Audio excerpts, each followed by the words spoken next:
নির্বাচনে কেউ অনৈতিকভাবে জেতার চেষ্টা করলে তার নজরে রাখা হবে বলে মন্তব্য করেছেন বিএনপির স্থায়ী কমিটির সদস্য নজরুল ইসলাম খান। ধর্মের নামে ফ্যাসিবাদ নতুনভাবে আত্মপ্রকাশ করছে কিনা তা ভেবে দেখতে হবে বলে মনে করছেন বিএনপির সিনিয়র যুগ্ম মহাসচিব রুহুল কবির রিজভী। বুধবার রাজধানীর গুলশানে একটি হোটেলে মত বিনিময় সভায় এসব কথা বলেন তারা। নজরুল ইসলাম খান বলেন, স্বাধীনতা ও গণতন্ত্রের সুফল এখনো সবাই পায়নি। এবার একটা পরিবর্তনের সুযোগ তৈরি হয়েছে। নির্বাচন অবাধ, সুষ্ঠু হবে বলে প্রত্যাশা করেন তিনি।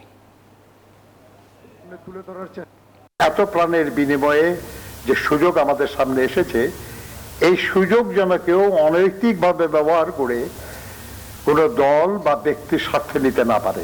আর কোনো ফ্যাসিবাদের যেন পুনরুত্থান না হয়, নতুন ভাবে, নতুন কায়দায়, নতুন অবয়বে কারো যেন উত্থান না ঘটে।